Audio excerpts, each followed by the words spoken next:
Put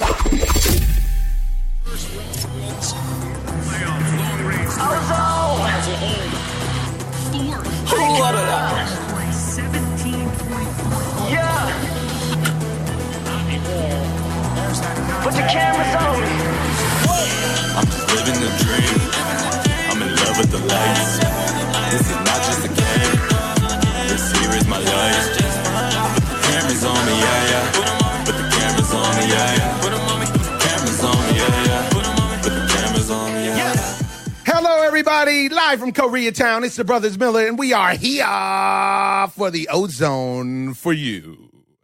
This is unfair and partial sports, ladies and gentlemen. We're making you privy to a conversation that two brothers are having in the living room, except for we're not in the living room. We're in the studio, and we're amped. So we're going to get it started quick, fast today. How you feeling today, Icons? Lukewarm. You just lukewarm? I'm hot. I'm coming in hot. You coming in hot. I'm coming in hot. I'm ready because we got so much to talk about. So much to talk about. We got to talk about the NBA preseason started, which I really like. And you know what's funny is because I usually don't actually even pay any attention to the preseason. But we got the preseason started. Saw a little something from this new look Lakers with the young men out there. Were you impressed? There was some things to be excited about and some not so much. Oui, un petit peu comme ci, comme ça. And then we need to talk about boxing. Man, there's some very bizarre activities going on in boxing. Things are getting weird. Things are getting weird. It's not even funny. The whole boxing world is out in Ukraine right now celebrating the WBC convention, which I found was pretty interesting. Right. And, man, that would have been a nice invite, Mauricio. But it's cool. It's cool. We'll catch you next year. Yeah. I was a little tired anyway, so I didn't. Right on, dude? It's a little cold in Ukraine right now. We want to talk about that. We want to talk a little bit about college football. Next victim may need to call back in because I don't know if you guys placed your bets, but he told you that USC was going to lose, and they lost. Right on point. Right on the money with that. We got the Major League Baseball playoffs preview, and, I mean, I'm just so excited. This is why I'm coming in hot. I don't even know what to do with myself. It's almost go time.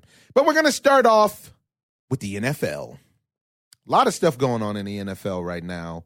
Injuries going on in the NFL right now. And by stuff, I mean torn ligaments is what's Cats going on. Cats are dropping like flies. Man, it's really unfortunate. And so far, my fantasy team has not been bitten by the injury bug, so I'm very excited about that. My team finally woke up. I think I shared with you guys that I got a grade A finally on my fantasy draft, which resulted in me going 0-2 to start the season. Would have been a lot better if he would have listened. Fans, you got to listen to me. Man, I told him to pick up Kareem Hunt. This guy, Kareem Hunt. I told him. And what was terrible is that I was playing Kareem Hunt that first week, and he just put it on me. But it was the Hurricanes that really took me under.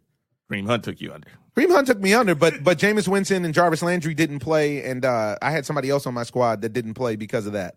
So Jarvis Landry wouldn't have done anything anyway. You have to have somebody throw you the ball. Ooh, and they don't have it. Well, let's start there. Let's start in bloody London, mate. Cheerio. With the cut creator, Jake Cutler. The cut creator on the ones and twos getting shut out. How you like them apples? Bageled. Are you kidding? In football? By the Saints? Yeah, the number one defense in football. Not. Wow. What is up with that? That was, you know what? I had somebody hit me from London. Friend of ours who's actually affiliated with a great site out there called Dugout. It's like a European Bleacher Report, if you will. Primarily focuses on soccer or football, as they call it. And he said he went to the football game at the stadium. It was giant, 90,000 people. He said it was the very last of the American sports that he needed to go to. Okay. And he concluded that basketball is his favorite American sport to be a part of, which I thought was interesting. It makes sense because it's the most high-paced and, there's the most amount of attempts and so on and so forth. Right. But that's what kept his interest. And he said this game in particular he wasn't too fond of, partially because of the blowout nature. And he says Americans complain all the time about soccer because there's not enough action. And in this game, there really wasn't much action at all. It's 20-0, nothing too exciting. By halftime, but the game was points decided. scored, though. Usually in soccer, you can go a whole match and there's no points. There's nothing. Goal! We didn't get that. We didn't get that. Yeah. So, excuse me. Yeah, that was interesting. But What are we seeing out there? It seems like Drew Brees is doing what Drew Brees does on an abbreviated level, because putting up 20 points for Drew Brees isn't necessarily lighting the sky on fire. Not classic Brees. It's not, but he did give you just enough of what you needed.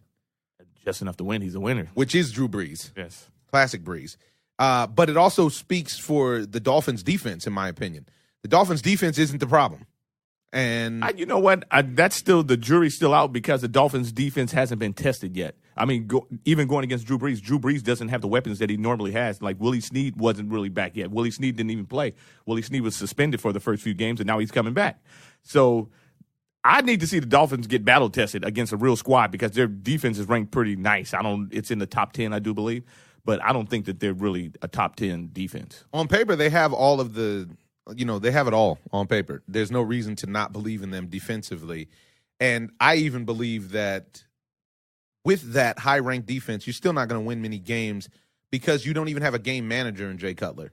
You don't have the guy that you need. Do we know Tannehill's out for the whole season? Oh, Tannehill's from the ACL? Yeah. Put a fork in him. Man, he's done. That ACL is unbelievable, man. It's just dangling all over the place, and it's always lurking in the NFL to snap on you. Man. So please, step off my back, or I will attack, and you don't want that. The ACL's ready to attack. Damn it is. And they got your fantasy team. They got the young Dalvin Cook. They did, Mr. Dalvin. I hate to hear that about that young kid. That kid is, he was the next thing coming up, and to see him blow his ACL out like that, come on, man. You really believed in that kid? I believed in him. He was up there with AP as far as in Minnesota folklore. The thing that I realized about football, and just like with Kareem Hunt, you don't need a large sample size in football to know, or not even just to know, but because of the volatile nature of getting hurt in football. You don't necessarily need a large sample size to know if this guy, or to crown this guy the next guy. You need that from certain positions, right, that have more longevity, like a quarterback or maybe a wide receiver. But you don't necessarily need that from the running backs, from the defensive players. If you come up and you get 13, 14 sacks, guess what? You're it. It's real. And look at Kareem Hunt. I mean, the guys, I think he's run for almost 500 yards already. They compared him. They were saying that they were surprised that they thought that he can replace Jamal Charles, but he looks more like Priest Holmes to me. Ooh, Priest. Yeah. Priest was a monster. Well, the other thing that I really wanted to speak about, there's two teams that are hurting, and one of them is the Super Bowl champion. And we have a giant Super Bowl champion New England Patriot fan that's just waiting in the wings to give his 2 cents about what's wrong with the squad. You got somebody chomping at the bit. Hello. Trucker Dave, live in the Ozone. Oh, how's it going? Oh, everything's good. Oh, yeah, baby. Oh, you got a little bit of echo. Or you got us on speaker? Hold on. What about now, fellas? All good. Sounding great. Now, what we want to talk about, we want to jump right into it. I can hear you out on the road, on these beautiful roads of the United States of America, land of the free and home of the brave, that needs unity now more than ever in the wake of all of this crisis and tragedy. I want to know what's going on in Foxborough. The New England Patriots look very, very fallible. What's happening? Lay it on us. Let me just take a moment of silence for all of the people that lost their lives. It's a pretty sad day, even the day after in America. Even seeing all of the pictures, all the people that lost their lives, it's pretty sad, losing all of the luxuries in America. But just to get back to the Patriots, they look like they just can't pull it all together. I would go with the defensive coordinator, Rob Patricia. He has to be responsible. They can't get off the field on third down. That's a huge problem. You got Stephon Gilmore with this 2 terrible penalties at the end of the game. Their run defense isn't good. The secondary is having problems. I mean, people were saying this team will be 16-0. And now they're struggling at 500. So you tell me, what is the fix? Do they get rid of the DC? You have the personnel. They made all of these offseason moves. The icons here were telling me how the Patriots were even better. They're going to go into the season even better than they were last year. And now we're not. We're seeing they're almost laying an egg out there. What's going on? What's the fix? That's what everybody's trying to figure out. I think a big problem is Malcolm Butler too. I think his problem with him is he got exposed. His size on bigger receivers, he can't guard a bigger receiver. So, you know what? Teams are looking at that, saying that this guy's like 5'9" and 5'10", so you're just lining up a bigger receiver on him. And even with help over the top, he's missing assignments. Gilmore's missing assignments. It always goes back to week one. They got to get this figured out. And a lot of people think that, you know, they're going to get it figured out. But how can you get it figured out when you don't have a good pass rush? Somebody needs to let me know that. How are you going to do it? Serious question. I mean, I really have to put it on the defensive coordinator. It's not acceptable for them to have that kind of talent on defense and then not be able to, you know, execute. They just don't get it done now. They are averaging almost giving up close to 30 points a game. That's a lot of points. Yeah, and they're like 32nd in the league on defense. Yeah. But I have to say a lot of this problem is Bill Belichick, because Bill Belichick, you did not want to sign Chandler Jones. Chandler Jones has four sacks already. He gave him a lot of quarterback pressures. He didn't want to sign Jamie Collins. It's just like some of those moves, they come back to bite you, and you can't use your philosophy that worked before on everybody. You just can't do that. I mean, Chandler Jones, you need Chandler Jones, man. I mean, they were looking at him like, okay, he's weak against the run, but he gets in the backfield even if he doesn't get a sack, and he's doing that for Arizona. Wow. Yeah, they could definitely still use him. I thought they were going to suffer from not having him last year in the Super Bowl, but they were able to overcome that by the gift given by the Atlanta Falcons, who also are running into the injury bug right now. What do you think about that? You got Sanu, you got Julio could get the stretch. Yeah. You got some problems out there with these two with last year's to try to get back to the Super Bowl rematch. It seems to be very unlikely right now. Why both of you guys, I just have a question. Why do you think that everybody's struggling? Why is everybody having such a hard time, even when they have everybody, to get it all together? Now, what do you mean struggling? I mean, because Atlanta's really not struggling. They struggled last game, but they were undefeated. But they're only struggling now because of those injuries. So if you lose Julio Jones and Mohamed Sanu, who are the main factors of your offense in one game, then you're going to struggle. So they can now game plan to work around Tevin Coleman and actually Devonta Freeman at this point. But Julio's supposed to be back. Well, they have a bye next week, so that should help everybody heal up. I mean, the professional athlete's body's ability to recover is like a mutant. We've seen it time and time again. Turtle in a shell and a half shell. What is it? They're teenage mutants. Yeah, they can re-up quickly, especially with all the professional treatment and everything like that. But yeah, I saw the Raiders took a blow this week to the back that I think they're lying about. They're making it sound like Derek Carr's only going to be gone from 2 to 6, and they keep trying to sell everybody that it's on the 2 side. The Raider fans don't believe that. The way that it looked, it didn't look good. I can tell you that. You can't fracture your back and then just pop back. It's just not possible. That's so true. That is so true. I mean, if you look at Derek Carr, the biggest problem I was thinking to myself about Derek Carr is that as much as I like him, he just doesn't have a signature win. He needs one of those wins like Alex Smith just got that win in New England. He needs a signature win, but he's hurt.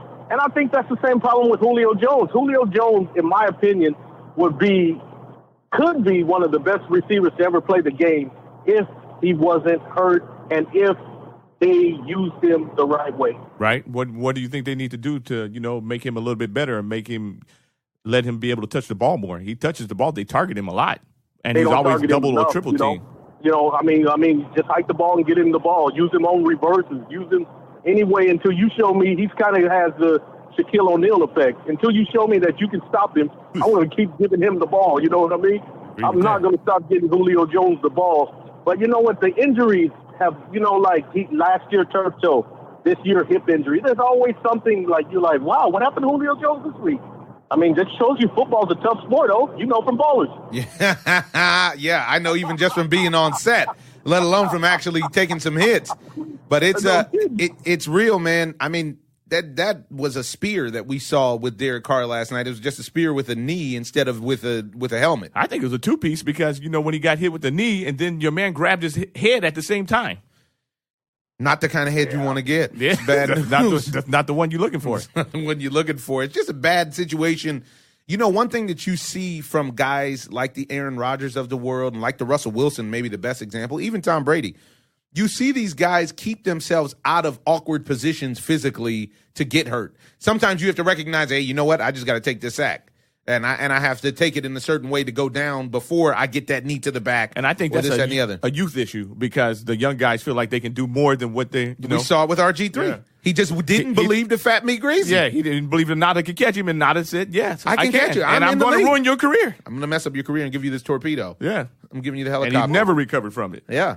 Now, I'm going to say something else. I don't know if you guys watch this Raider game, but honestly, EJ Manuel came in and dimed the Cook, who gave us the crocodile arm, who didn't catch the pass that would have had the Raiders potentially win that game 17-16. I don't know if you guys actually saw that or not. Sorry, but they weren't going to win that game. Yeah.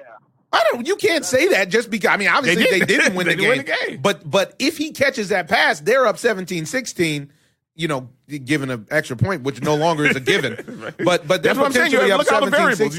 All I need you to do is catch the pass. Miller, you're begging. That's it. No, catch the pass. You're begging. Catch the pass. That's the not same begging thing at all. happened last night. They had the potential to win the game. The Redskins had the potential to win the game, and that receiver went up and dropped the ball in the end zone. You got to catch that ball. Kirk Cousins put the ball where it was supposed to be. But Kirk Cousins, the one at the end of the day, he'll get blamed for it because he didn't get the job done. And they'll punish him by paying him $25 million for one season. What a bummer. But you got to look at it like that. I mean, you brought up a great point. Okay, E.J. Manuel comes in and he makes a good throw down the field. And you know what? It took him a couple of years to develop in the NFL. But you know what? What happens is you'll have a couple of guys that come out and blow it up, and you have a guy that'll come out like RG3 did, and he did really good in his rookie season. Then you have an Andrew Luck who did really good in his rookie season. And everybody will expect the other quarterbacks to catch on really quick. So the general managers from drafting them are under so much fire that if this guy doesn't perform right away, then we get rid of him. And that's the classic example of people needing time. And the NFL is not that kind of a sport that gives you time. Look at Kareem Hunt. I mean, this guy's got one of the fastest starts in NFL history. He's like, I think 4 games, he's got over 500 yards rushing. I mean, this guy, man, he might end up with 1,700 yards. Yeah. But at the quarterback position, they expect you to come out there and just light it up because you got a Deshaun Watson who came out there and showed everybody that he can play. So that puts all the pressure on the other rookies. And people are saying, like, this guy, Sam Arnold, I mean, what if he falls down to a team like the Chargers? That will revitalize L.A. I mean, the Chargers are 0-4. So if they can pick up a Sam Arnold and let Phillip Rivers go, then you have a whole different fan base for the Chargers and a reason for people to come out and see the Chargers. Because they're having a hard time. They're having a hard time filling up that stadium, even though they're 0-4. But I've read something. Their margin of loss in total is something like 26 points or something. They always lose close games, and that was only because of this last game was stretched more than the other ones. The first 3 were by 7 points because the kicker. Right. That's a tough pill to swallow if you're a Chargers fan. That's a really tough pill to swallow. But you got to remember, you're in Los Angeles. If you don't start winning, people will not come, man. It's not like San Diego. So it's a lot of pressure on you. And you guys, they got to figure it out. They got a young coach, and they have an old quarterback. So that's not a good combination when you're not winning. When I'm watching them, it looks like they don't really have a scheme, which is a problem because they used to be like ground and pound. And I don't get that feeling anymore.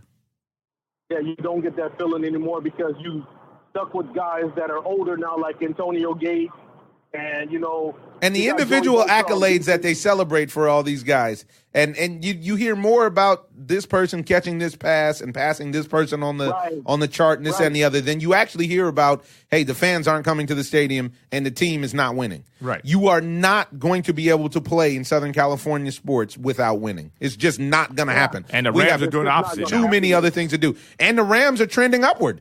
I got Todd Gurley on my fantasy squad, and man, oh man, are they balling out. And what does that say about Jeff Fisher?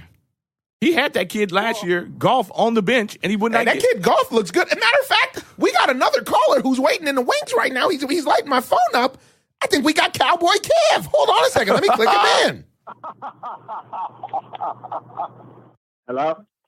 Cowboy Kev. Oh, there he is. Cowboy Kev live on the OZone with Trucker Dave, the Icons, and Big O. We just start talking about Todd Gurley and what Todd Gurley and Jared Goff were able to do with the mighty Dallas Cowboys on Sunday. How about them Cowboys, goo? What's happening, Cowboy Kev? How you doing? How you doing, family? It's good to be back. It's been a while.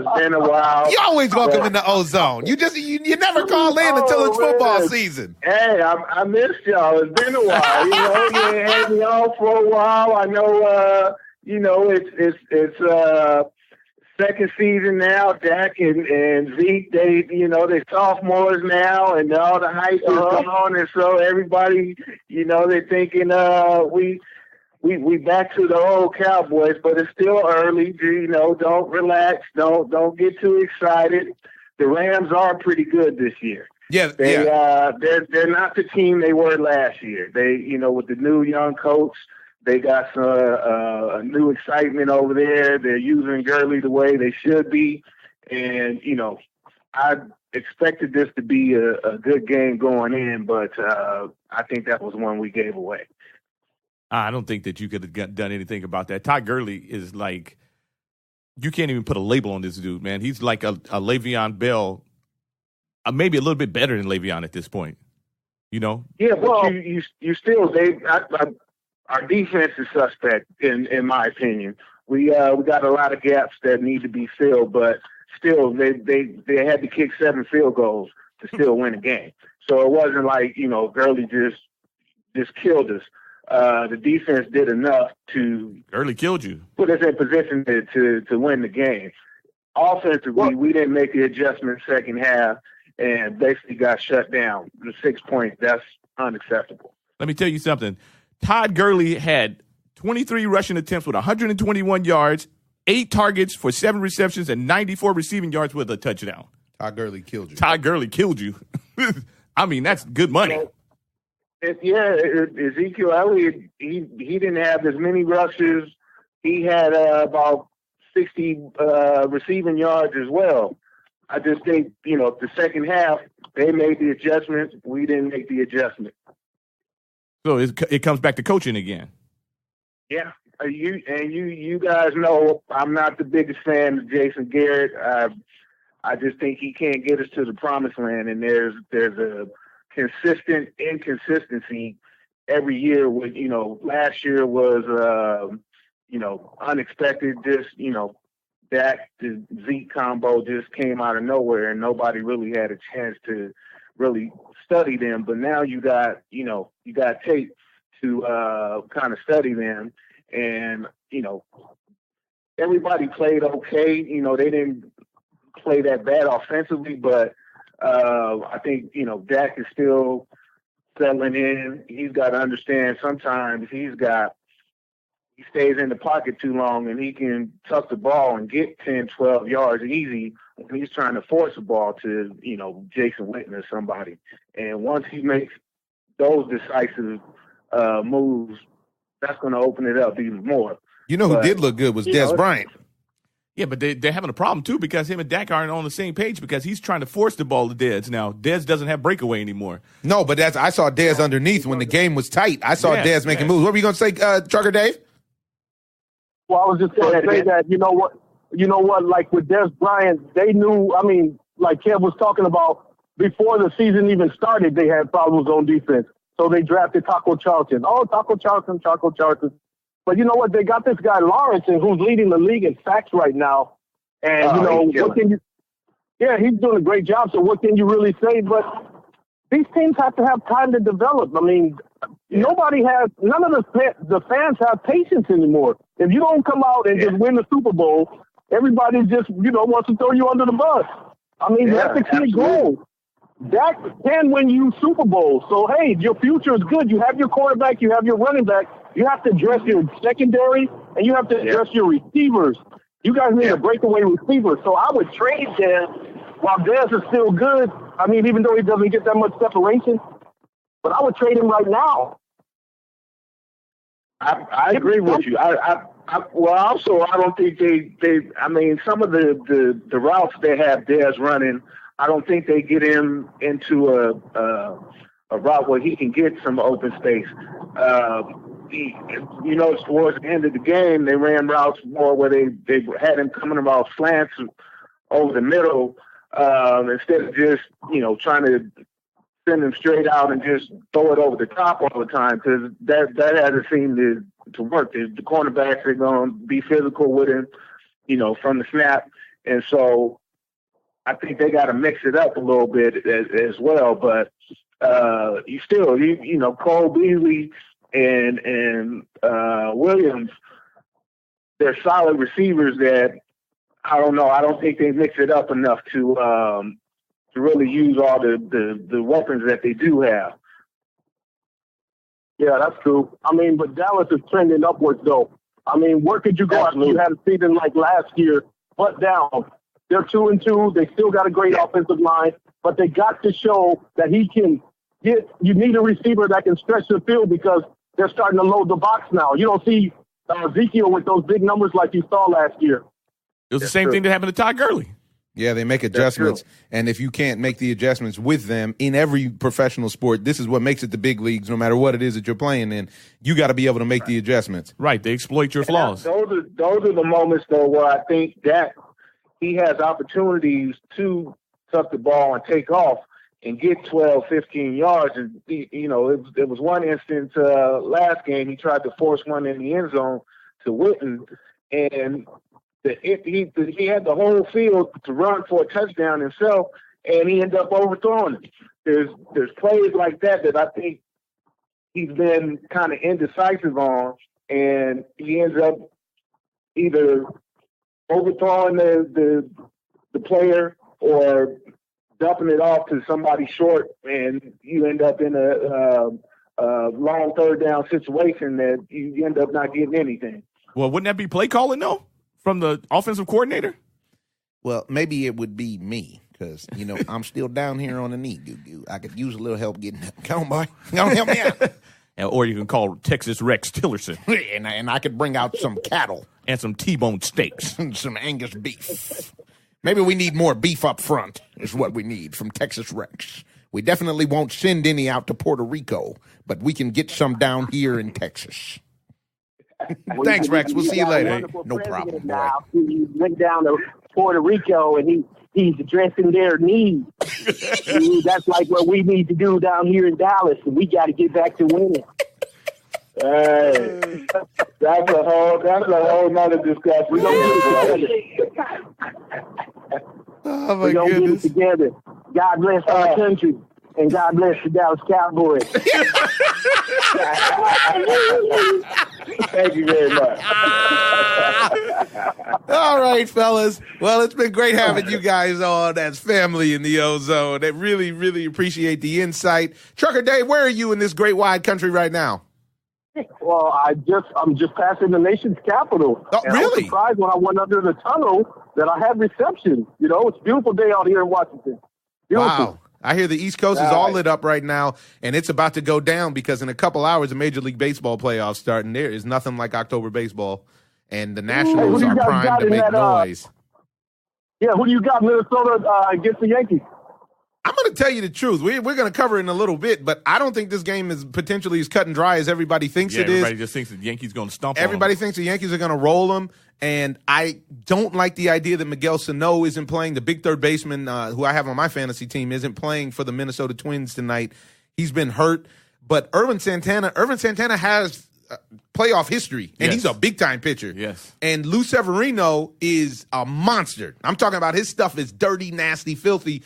But I need, just like how you were talking about Derek Carr and the signature win, this could potentially be that signature win for Servino because he's in multiple games, big games this year, he's faltered.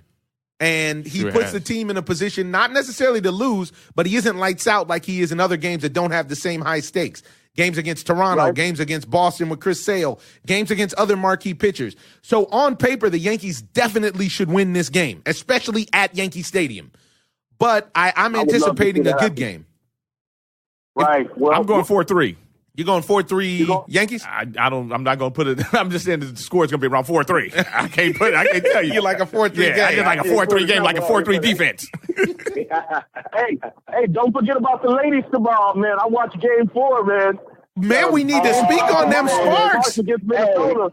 And how about this? Is Candace Parker the greatest of all time? Is Candace Parker going right up there with Lisa Leslie and them? I watched Candace Parker's highlights. Man, she balls out. You can't hold her. Her footwork is fantastic.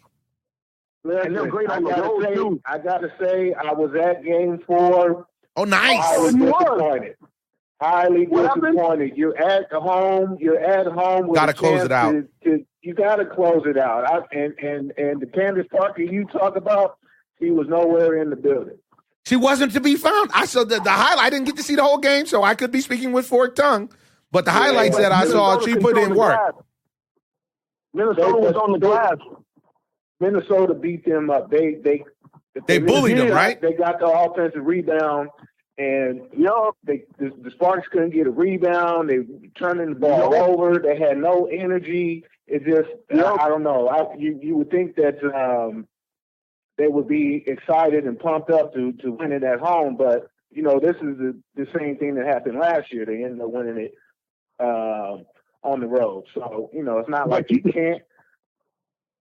But you know why they won it on the road, right? It's because Magic walked into their locker room, and he looked like he was sick in Game 4 when he was losing. He looked like he was sick. He's a stone-cold winner, man. He's a stone-cold winner. I saw him post a picture up with his queen, and he was devastated that they didn't get the job done. You could see it. Yeah, you got to close that thing out at home when you got an opportunity. Anything can happen on the road. Anything can happen. But it's been a great series. They played well on the road. Sometimes, you got better focus. They're coming off a bad loss, so I think they will be more focused, but the place is going to be jumping. Anything can happen. Anything can happen. Yeah. And as usual, I anticipate a parade and a championship in Los Angeles. Fellas, it's been great having you. Thanks for your input on the Ozone. We're out. All right. Thanks for having me.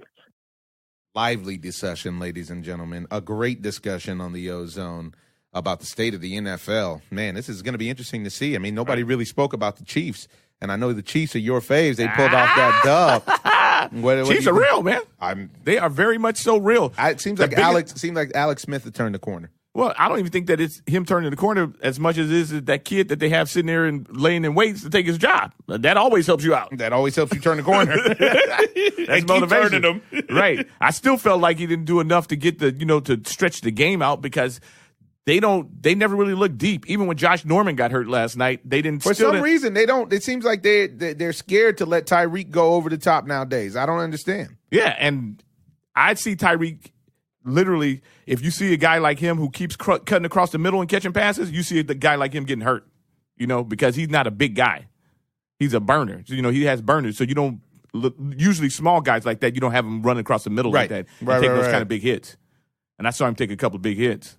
Right. So you need him, you have the best tight end in football in Travis Kelce right now.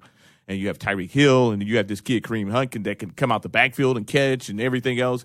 He's looking like Priest Holmes reincarnate. So, the defense is getting itself together. It's not the best right now, but it's definitely not the worst. Yeah, but they win. That's the point. They just win. They figure it out. Yeah, and that was a big win the other night. Last night.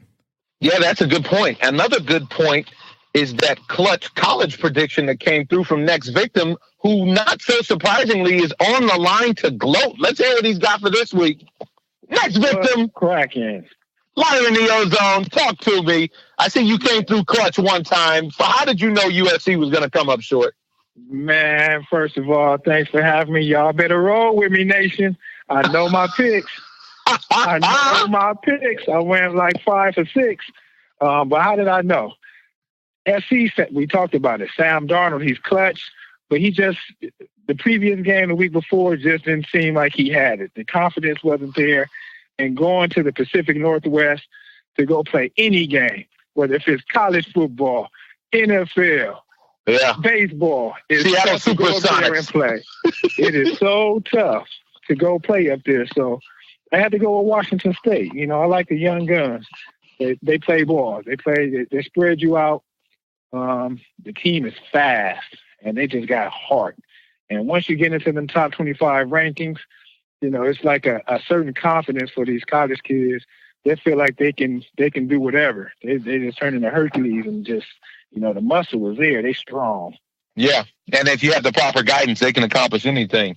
Well, along those lines, I see that Clemson did their best Kirk Franklin impersonation and went in there and stomped. They went in there and got busy at VTech.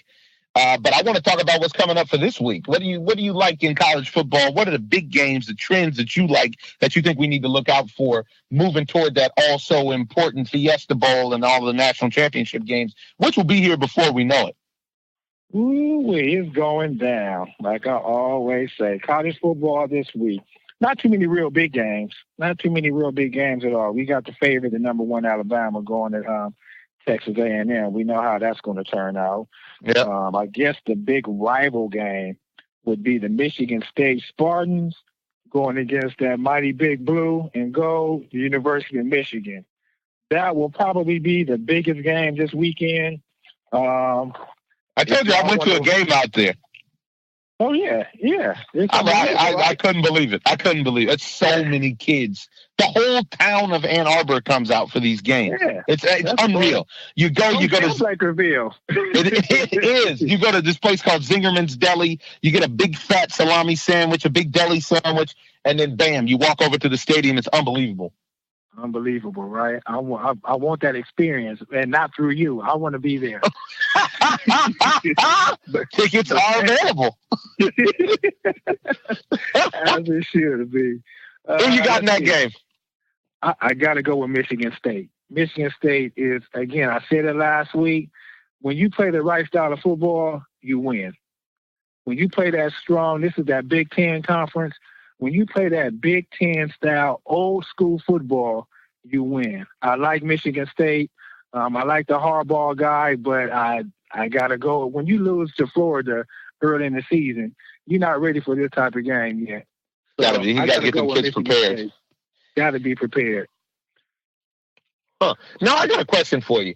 We've been talking about how many injuries are plaguing the NFL and how whether it's your fantasy team or whether it's your, just watching the team that you love, how the NFL is so unpredictable because you never know who's going to get hurt and how bad from week to week.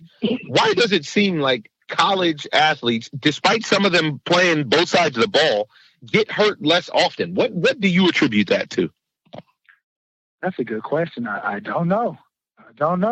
Either they're playing without the serious injury or, not telling the medical staff how serious the injury they may have, and still trying to get to the league.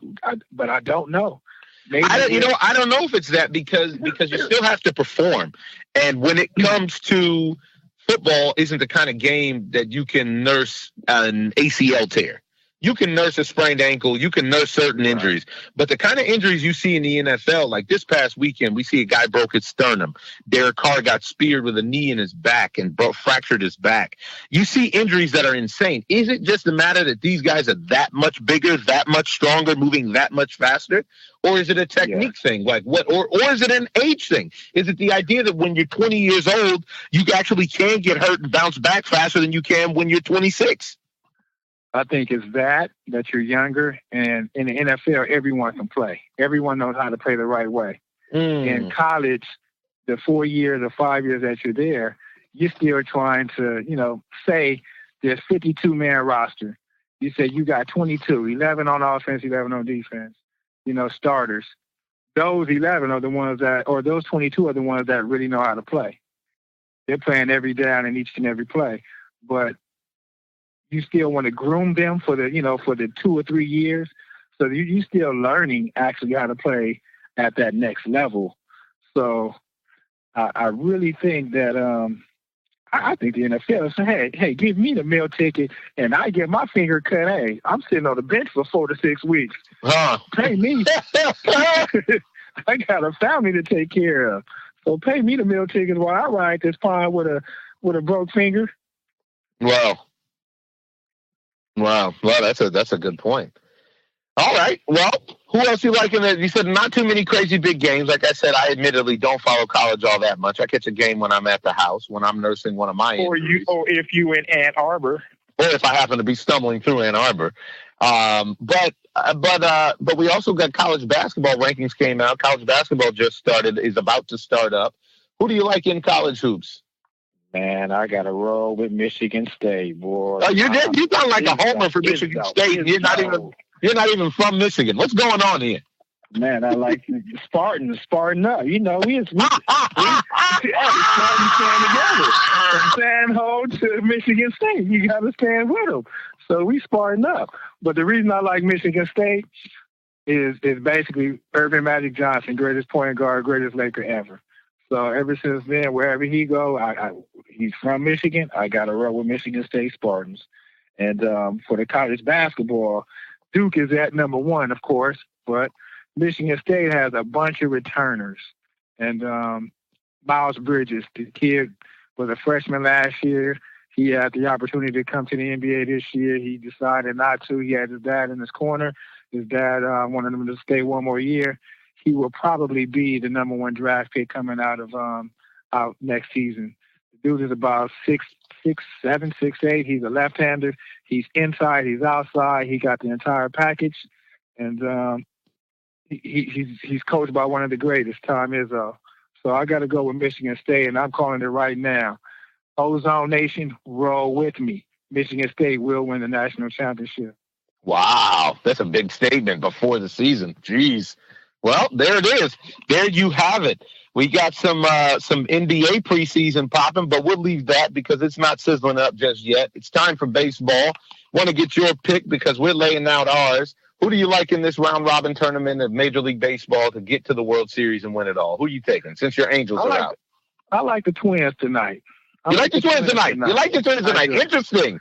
I like the Twins. And I think you like the Twins because Irvin Santana was a one-time Angels ace. Next victim with young Irv.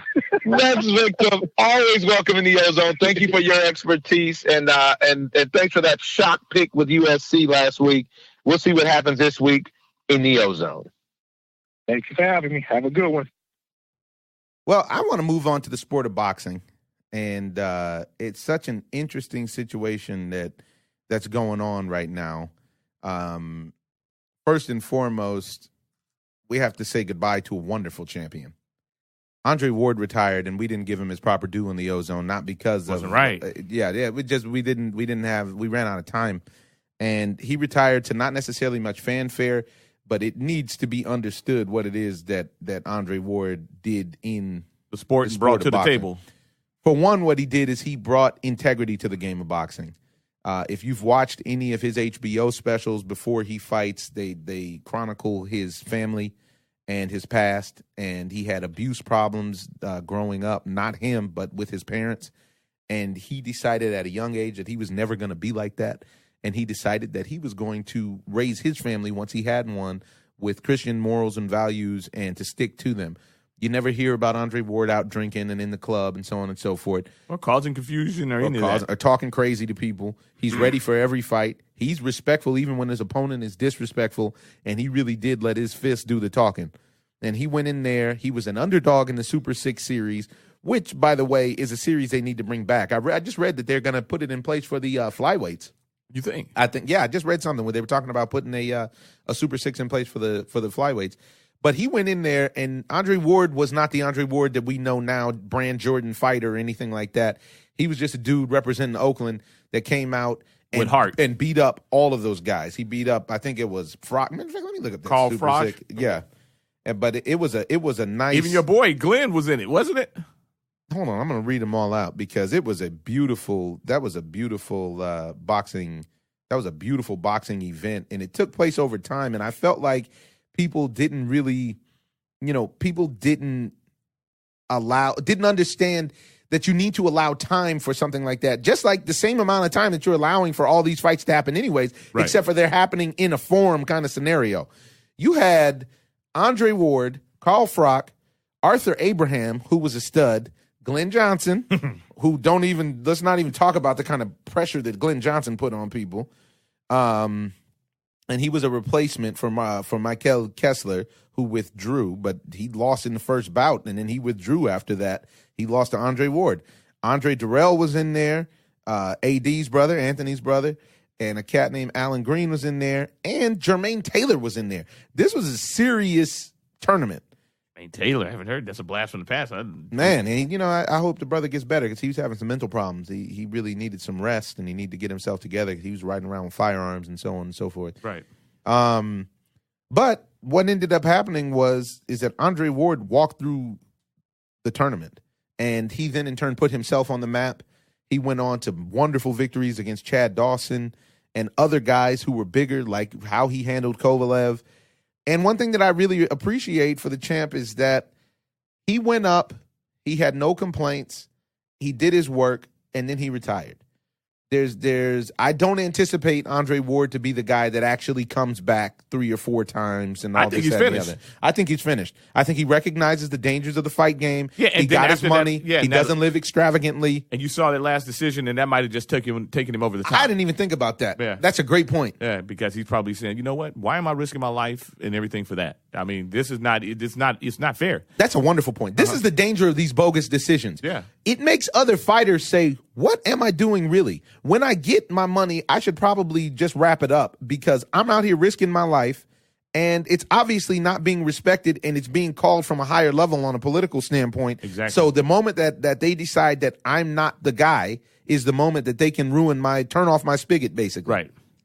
And that eventually will happen to him. And he's has almost to- there now. Yeah. You know, he got Yep. he stopped Kovalev, but I don't really know if he stopped Kovalev this time, if he would have got that decision. Now, you brought up a great point to me before about the first fight, which I had to go over the fight again, and I would have to take Kovalev over him in the first fight because Kovalev was the champion.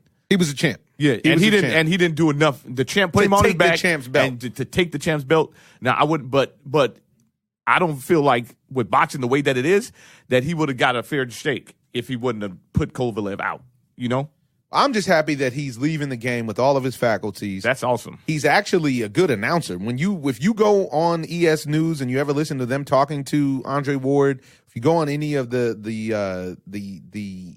YouTube channels where you watch boxing, Andre Ward always has very succinct insight. It's very, very sharp dude. We've spoken to him a lot at the different fights, and he's a sharp guy that understands boxing. Obviously, as Ellie brought up, he hasn't lost a fight since he was 12 years old or something like that. He understands boxing. And he's one of the announcers that you can actually watch, and I would feel like, you know what, he's being honest. He's not being biased. And this goes back to the whole integrity thing. Mm-hmm. I don't think Andre Ward is a guy that's going to go corporate. Yeah. I don't think he's going to sell out. I think he's going to call the fight as he sees it, and it is what it is. And I'm really interested to see him start calling these championship fights because I would imagine his deal would continue with HBO, with the home team.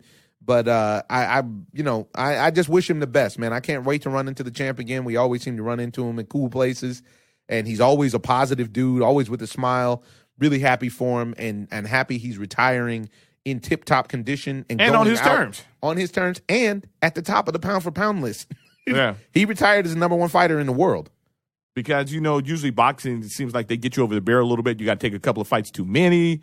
Always. And whether it's for money or whether it's for, whatever, what I mean? pride or whatever it is, but then Yeah. you end up on the short end of the stick. And he's smart enough to say, you know what, this is enough for me.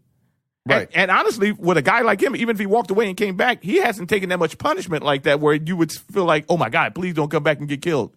No, I agree. But at the same time, he moved up. And I don't think he needs to keep moving up. I don't even think he needs to move up. If I was him, if he does come back, I would go right back to 168. I wouldn't go mess around with these guys at 175, Adonis Stevens and all these kind of guys, even though he can beat those guys. I just don't think. I think they have different weight ball classes game, in though, boxing for a reason. Yeah. And if anything's going to happen, guys like Gennady and Danny Jacobs and those guys would have to move up to fight him. But he's retired, so we don't even have to worry about that. So farewell, champ. Oakland, stand up. That's town business. And you represented very well. You always did. Now, the thing that I want to speak about is King Kong Ortiz. The Dirty King. The Dirty King. The Emperor's new clothes. He's butt naked out there. Luis Ortiz, the big heavyweight out of Cuba, was scheduled to fight on November 4th with American champion Deontay Wilder, and he tested dirty. Hello. And way dirty. And the kind of dirty that you test when you're just like, I'm rolling the dice. I don't even care. Whatever. Maybe they catch me. Maybe they don't. Now, for a fighter like him, I'm thinking to myself, why would he do that? Because has he been doing it in the past? Is that where his power is coming from? This is what's so hard to call after a guy tests dirty. That's what's hard. Because you don't really know if he's a dirty rat. Ooh, you dirty rat. It's the truth. Because now you're looking at it, and Deontay Wilder, I know you're not the biggest Deontay Wilder fan. I am a fan of the Bronze Bomber. I see the flaws that he has, but in real life, there's only one fighter that I could say clearly, in my opinion, is a better fighter than him, and that's Anthony Joshua. And even Anthony Joshua can get caught with that right and get put to sleep. Now, I'm not saying that it's going to happen. I don't even think it'll go 5 rounds. I think Anthony Joshua will knock him out in 5 rounds. Maybe, but see, this is the thing here, and if he does, this is the defense that I would lean on. What's your defense? Deontay Wilder can't get the fights that he needs to develop to become great. And that's unfortunate because now you're looking at, this is the 3rd opponent to come fighting dirty against him. Right. Why are guys so scared of him? He came out on he got roasted and dragged because he came out on his Instagram page. Looked like he was going to cry? It looking like he was going to cry, but that's not why he got dragged, because he said that he is now usurped Mike Tyson as the most scared man in boxing history because guys keep having to run to the juice before they face him. And he has a point. 3 guys in a row, some of which were supposed to be champions of this belt or of that belt. Yeah, Povetkin, you got Ortiz, and you got the other cat, I can't remember his name, another European cat, who have all decided that they would rather juice and take a chance on getting caught than actually fight the champ. Now, the problem is he can never develop the skill set that he needs to be great, in my opinion, without the fights that test you. Anthony Joshua became great in that fight this year, which in my opinion is still the fight of the year, with Vladimir Klitschko. That's when he became great. He wasn't great before that. He was a good fighter who had only had 18 fights, who everybody suspected and expected to be great, but he wasn't great. Mm-hmm. You got to prove the greatness. You got to go get it. And another example of that is, for example, Aaron Judge right now. Aaron Judge had a monster season. He had a great season. But if you're going to be a great Yankee, it happens between October 1st and November 1st. It is time to perform. This is go time. You don't get to be just regular season great and then considered an all-time great. Now, obviously, it's a little early for Aaron Judge, but you understand where I'm going with the analogy. Because Jeter set the standard so high. All of those guys. Yeah. Bernie Williams, Jeter, Posada, those guys were young when they balled. So this is my point, is that, but Wilder, then he'll fight a journeyman, and what I feel like is that Wilder fights up or down to his pending. Yeah, to the level of his competition. And because the fight, and that's where he loses me. I get you. Speak on it. No, I just felt like he's not prepared a lot of times because when he gets in there with the lesser opponent, he literally fights down and he ends up in trouble and he can't finish him as quick as he should. Whoa. I was about to say, don't say he can't finish him. No, the guy's 38-0 with 37 knockouts. He's 97%. He gets you out of there. Yeah. I mean, he's not George Foreman or nothing, but he still doesn't do enough to me to look like an elite fighter. His record says that he is, but the quality of opponents says that he's not. And that's not necessarily his fault, in my opinion, because there's just not a lot of great heavyweight fighters for the last, say, 10 years or so.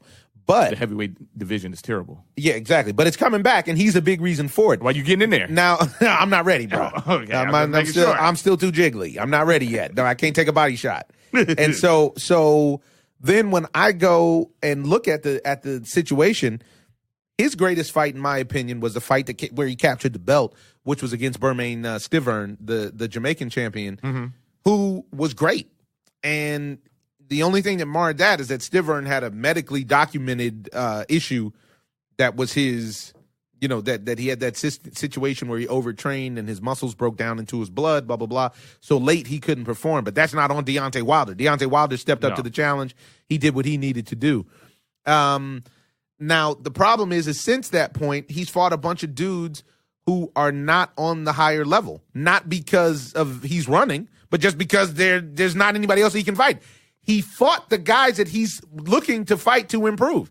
You know what I mean? And like that guy that he knocked out, Splitska, the big Russian dude or German dude that he knocked out that tried to say, oh, he didn't actually hit that hard. And he knocked him out in the 9th round. Why are you sleep? He didn't even know he got knocked out. And then I think that was in Atlantic City.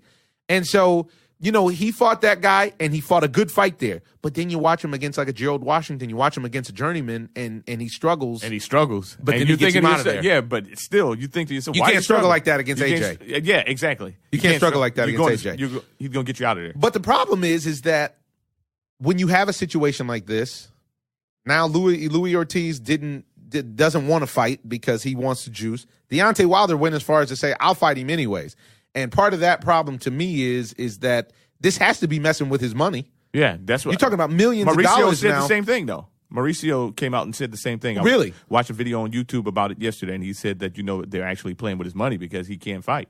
So it's really not fair to him. And they have to figure out a way to make sure that he gets compensated because this keeps happening to him. And he's, this is his livelihood. This is his livelihood. And then what is he supposed to do? Now he's supposed to take a fight with Anthony Joshua that he's not prepared for because he hasn't fought the right kind of opponents to lead up to Anthony Joshua and get hurt. Well, that's not right. And that's what Mauricio was saying about him still fighting Ortiz or whatever. He said their number one, priority is to keep him safe. Yeah. And you get in there with an Ortiz who already is a heavy hitter. And then he's got the juice with him. And then he's going, oh, you can. And then he powers up and says, Hadouken! And it's all bad. It is. I feel sorry for the champ because I actually feel his pain. Now, as far as him being the baddest man on the planet and everybody being completely frightened to fight him, I don't know about that. But maybe so. I mean, he's got to roll with something. I mean, he makes a valid point. If you're him, you have to be figuring out, why can't I get a fight? Why can't these guys just train and eat right and have the discipline to do what they're supposed to do? Just like I'm doing. Because that's what I'm doing. Yeah. It's easier to, stick that needle. It's easier to go with the needle. Unbelievable. Very disappointed in King Kong Ortiz, both for his moniker and for his choice in this performance. Yeah, and for myself, I actually felt like he could win that fight. Of course, because you like the juicer. Dirty icons. Well, remember what did Deontay Wilder say about him taking the juice? That's murder. That right is real, huh? That's right is real. He can kill somebody. He's not kidding, though. He can kill him. Especially with the heavyweights. The heavyweights can't mess around and cheat. That would be murder. It literally could be murder. You could actually kill somebody. Or not. I mean, but you can give him brain damage. And what did Floyd say about that? I ain't getting brain damage. So, we know where we are. So this is a very interesting time in the sport. I would love to see Deontay Wilder actually get the opportunity to become his best. I really, really would love that. It would be great because in this situation, he's, he can't do it. How are you going to do it if it doesn't happen? You know what I mean? Let's see what Wilder had to say himself about the situation on his Instagram page. Just a heads up, Wilder has a tendency to use some colorful language, folks, so be prepared. Yeah, that condition supposed to be right. I'm supposed to be sweet. What's up, baby? It's your boy, the Bronze Bomber. I just want to let everybody know that I will be fighting November the 4th at the Barclays Center still. Announcements coming soon. Go see what's going on. We're going to try to resolve this matter as soon and as fast as possible. I don't know what's going to happen, but I know for sure November the 4th is still going down. And it's all up to the WBC, whatever they want to do with it. I've already put in the request that I still want to fight him no matter what. Because, these motherfuckers don't do these PEDs. They just going to do it. So, if you need some help with me, fine. Let's make this shit still happen. But again, it's not up to me. So we'll see what happens, baby. Bye. You gotta like Ortiz. I mean, Ortiz. You gotta like Wilder. Come on, don't do it. You gotta like Wilder. He keeps it 100, which I always appreciate. Right. He's always has, really. And what do you want from him? What do you want from him, man? I need to fight, and I'm actually an aggressive person. I've been training, and I've been disciplining myself for months. And for myself, if he really wants to show himself, as some of the older folks would say, show his ass, is that he would get in there and fight Ortiz and just punish him. And punish him for cheating. And then put him to sleep. And get him out of there. About 6 rounds. Give him 5 rounds of good punishment and give him a pillow. Man, that would be really impressive, to be honest. Yeah, but now I've seen King plays games. I was just about to say, it's not like I've seen King Kong. I've seen King Kong Ortiz play a lot of games too. He plays games with journeymen and guys who are in shape like me, and still can't get him out of there, which is a problem. And there's no reason for him to be carrying a fighter. No way. You don't have that kind of the draw at this point. You need to get guys out of there. So I think I don't know. I'm very interested to see what happens. I hope he gets to fight somebody. And truth be told, that may be a fight that we're interested in going to because I'd like to see the big fellas. I definitely like to see the big fellas get busy. And that's around that time of the fight night out in D.C. Oh, yeah. That wonderful charity event in Washington, D.C. that we go to every year. Yep. Well, it's go time, folks. I have to say, I think that the Houston Astros are serious based on the way that they've scheduled their rotation. You like that? Come on, man. They're going with Justin Verlander in game one. You show me that you're serious. It's not about ego. This is about winning. And Justin Verlander has been lights out since he came over. And he's a big game pitcher. Big time pitcher. And I don't know if Chris Sale's a big time pitcher. You know, it's the end of the year. Chris Sale usually struggles around this time. Yeah. And we have to see, although it'll be a little bit cooler, but stamina, his legs, and everything else. You know he's going to strike people out.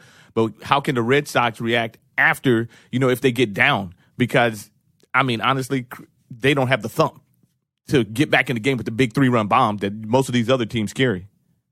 They got a couple guys still get the ball out the park. Don't sleep. But you're talking about really, Verlander. But Jackie Bradley has hurt the team by not getting hot. Why you got to bring that up? I'm just saying it because Jackie Bradley has the tools to be that force to hit 4 or 5 home runs in a week. Yeah, he's definitely streaky. Yeah, and I still haven't seen him hit that hot streak this season. And I think this is just the league making adjustments to him because if you see him getting hot, then you go back to the old formula and it works on him.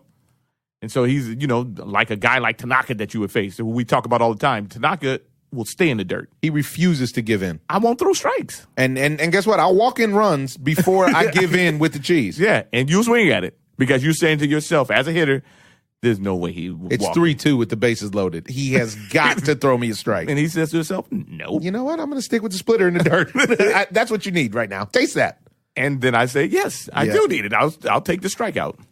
Yeah, and I'm very interested in that series, especially given how they split, even though only the first 2 games of that series were real. Yeah. And they handled the Red Sox in those first 2 games. But I'm pumped up to see Benintendi in the postseason. Yeah, I think that he's a big time player, especially I think that he's a big real time player. College and everything else. So yeah, he's ready for the pressure. I think he's ready for prime time. Betts. I think Mookie's ready for prime, even though Mookie's got those nagging injuries. It seemed like they're just hanging around. I love you knew you were never crazy for him. Han Ram's my man. I love Han Ram. Yeah, but he played. I lost flavor because sometimes he decided that he was going to play, and sometimes it was like, well, whatever. Yeah. I noticed you like a good consistency. Yeah, package I like your for athletes. you to sell out. I want you to sell out. I want to sell out blitz. Okay, well then I'm going to tell you, I voted for Donald Trump. You're a sellout. You went all the way. Yeah, you went too far. Ernie turned off his mic. Oh my goodness! I did not. Just for anybody who just tuned in for that piece. Did not vote for the hot Cheeto. No, and then flaming hot, and then we got the games, the straightaway games. We have the Yankees and the Twins tonight. Yeah, which everybody feels like the Yankees are just going to destroy them, and I don't know if Severino is up to the task yet. I know what we can expect from Santana. Santana is the real deal. Santana's Angel product, and the Angels usually, they cultivate good talent, especially pitching talent. And he was the real deal back then. And in the first half of the season, he was unhittable. He was unhittable the first half of the season. Sometimes Irvin Santana loses focus, and this is my concern. Right. I don't think he's going to lose focus in a situation like this. I don't either, but I also think that Yankee Stadium always favors the Yankees. Of course. That team is built for that stadium. Yeah, and they're pumping on all cylinders right now. They got everybody. They're all hands on deck. And I think that's going to play into it. I really feel like a key to this is the top of the lineup. I feel like if Brett Gardner can set the tone and stay on base and put pressure on, that's going to change a lot of stuff. For me, I don't feel like the Brett Gardners or the Ellsberries are the key. I feel like Starlin Castros and Didi. Castros and Didis. The Castros and Didis are the ones who are consistent. They have just enough pop and they have just enough to get in the gaps. And this is the reason they should win the game. Yeah, and they don't strike out a lot, and that's a problem. And if the Yankees get ahead of you after 5, the game should be over. It should be over. Because Chad Green, you can't hit. Yeah. Betances plays a lot, but he's still very hard to hit. Chapman has had a resurgence, and he's lights out. You got one more cat in the bullpen. Who is it? Dave Roberts. Yeah, Big Dave Robertson. Robertson, yeah. And this is actually Dave Roberts. Big Dave Robertson. I forget coaching. I'm just going to go ahead and throw a couple. No, he does them both. He flies out for the games in between. No, but yeah, and this is the thing. This is why the Yankees could potentially be a problem for anybody that they face. Because if you get up after 6, they can shorten the game. But most of the teams are built like that now. It's true. But they're right there with everybody. That's the thing. First of all, they can't beat Houston. This has been shown over and over. They have a hard time in Houston. Yeah. And especially that's without Verlander being there. Yeah. They can't beat Dallas Keuchel for some reason. They cannot beat Dallas Keuchel.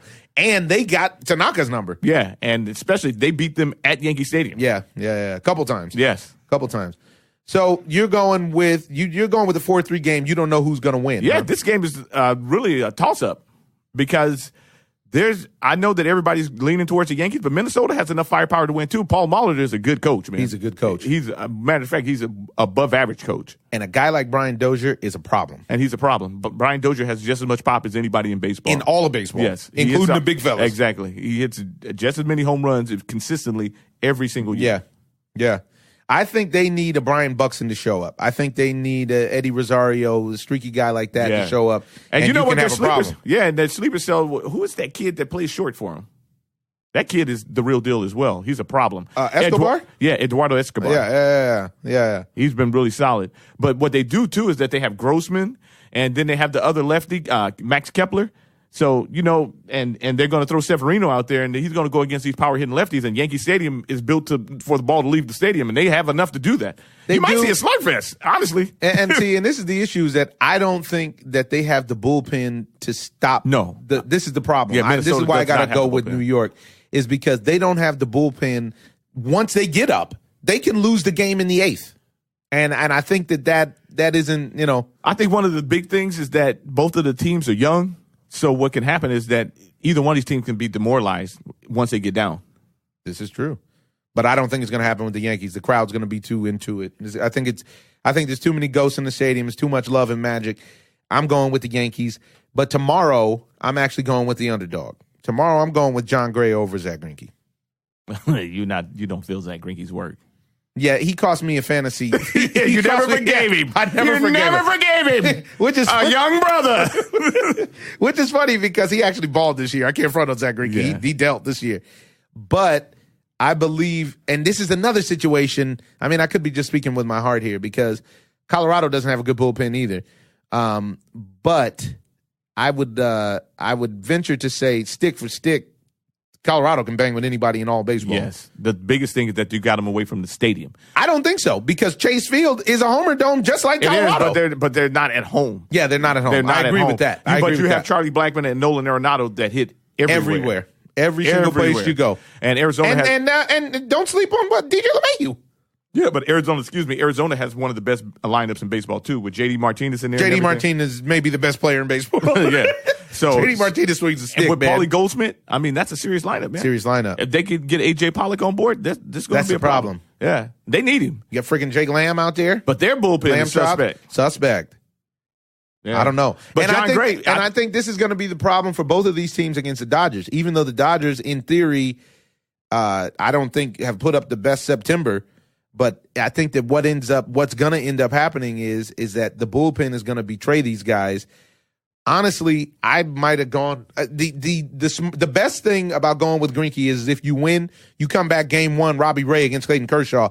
That's going to be a game. That'll be a game. Because Robbie Ray can deal. Yeah, and Arizona gives them a problem. But, I mean, Zach Greinke, I would have to take the Colorado Rockies as well, because Zach Greinke, even with the Colorado Rockies being in Arizona, they actually hit Zach Greinke well. Yeah. I remember when they busted him up. Yeah. Bad. Trevor Story gives him a serious problem. And so I think Trevor Story has like 4 bombs off of him. Wow, really? Something like that. Really? Well, it's going down. And then by the time we get back on the mic, folks, we may shoot you an espresso shot, but by the time we get back on the mic, the division series will have started. I'm very excited to see this Cubs versus National Series and see if Max Scherzer is going to be able to play. They're making it sound like his hammy wasn't right. That's the drama. They got to build that soap drama. opera. You would have to shoot Max Scherzer to make sure that he gave up. Max Scherzer will be out there. I just don't see the Tribe losing, man. They're tough. They're tough. They're starting with Trevor Bauer. Tito Francona is fantastic. They're starting with Trevor Bauer. That's terrible. And they're starting with Trevor Bauer because what they're saying is we're really good. And we can start with Trevor Bauer. And if we beat you with Trevor Bauer, just go home. Yeah. Don't even come to next. But guess what the Astros are going to have for Trevor Bauer? That's not the Astros that they're pitching against. No, I'm saying when you talk about a Trevor Bauer facing a team like the Astros, you're going to have a problem. Trevor Bauer is not the type of pitcher that I can really trust in big-time situations. Yeah, but Corey Kluber is, and Carlos Carrasco is. True. And so all that nonsense you talking, but we talking about Keuchel and then Verlander. I can't trust Dallas Keuchel. Why not? Why you can't? Why not? LeVar Ball's in the building. Some involuntary LeVar came out. They had to. Well, yeah, we're going to see. We're going to see what goes down. But by the time we get back hot on the mic, somebody's going to be down 0-2 in the division series. They're ready to go home. It's real. And I hope it won't be the Dodgers because I would like some postseason baseball in L.A. That would be nice. So moving on, you see that? Your boy LeVar Ball made a move. Speak on it. Oh, yeah, he's pulling his son out of school. He's going to homeschool him, he said. And he doesn't know, actually, if or what UCLA is going to do because he's verbally committed to UCLA. So, he's really taking a gamble, he said, but I think that he's having another problem with the coach up there at Chino Hills High School. And now, why do you think that is? What is the coach saying versus what LeVar is saying? Well, from what I gather from inside sources is that they're telling the kid that he can't shoot the ball 50 times a game, which is honestly not really understandable. Yeah, not really that bad. It should be there for all the rest of the kids. They're using that as a place to display his talents, but it should be there for everybody to be able to play. And he can still get his points and his numbers and still show his skill set. They're projecting this kid to be like the 9th pick of 2019 or something like that. I don't know how they come up with these projections already. So basically they're saying he's going one and done at UCLA and then follow up straight with the Lakers or with somebody else and be the best. Now, given what Mr. Ball was able to accomplish with Alonzo and through the fanfare and the whole song and dance, I mean, honestly, there was other kids that I would have taken instead of Alonzo Ball in the draft. But I think that one of the things that he did, which was really impressive, is he whammied the whole league. Huh? Yeah, he. But they're having a problem though because they're trying to figure out this little trick that he's done because he has his son with a shoe contract, I guess, or some kind of contract that's actually illegal at this point. You can't really, yeah. So I think that his son has a shoe contract. He has his own signature shoe at this point. And I think that it might be against the rules. So he might not be able to play in college. Ooh. So maybe this is happening behind the scenes, and that's where the secret sauce is about what's going down. Yeah. I wonder if he's going to be signed to Big Baller Brand or if he's going to take some cheese from somebody else this time. Why can't you do it both? Why not? Yeah. It seems like he's on his father's on point. He's just a little bit, I'm not going to say out there like that. I just think that he thinks out of the box, and I don't see anything wrong with that. I was about to say, which to me is beautiful. Yeah. I actually. You have to take your chances. You're a gambler. We all know that. But I support that family for sure. Yeah. Well, folks, thank you for rocking with us on a spirited edition of the Ozone. It's baseball time, so you'll probably be hearing from us a bit more often. And we're going to leave you with a quote from Og Mandino, maybe OG Mandino, from The Greatest Salesman in the World. It is, in truth, the only difference between those who have failed and those who have succeeded lies in the difference of their habits. Good habits are the key to all success. Bad habits are the unlocked door to failure. Thus, the first law I will obey, which precedeth all others, is, I will form good habits and become their slave. Thanks for riding with us, folks. This is the Ozone. I'm your host, Omar Miller. I'm here with my brother, Terry Miller. You can find him at Icons, EYECONZ, all over the internet place to be. I was born to fly, ay. I was born to shine, ay. I was born to grind. Had to switch up, now everybody got their lights on. From Soho to Soco, I do this thing total so theaters. You can find me in the Ozone, chilling with my crew, working till the day that our dreams real. You might find LeBron bumping this up in the kids, yeah. I'm just living the dream. I'm in love with the lights. Why you look at that man? You talk about that swole freaking your boy James Harden. Cameras on me. I didn't see it. You see it? Yeah. Beast mode.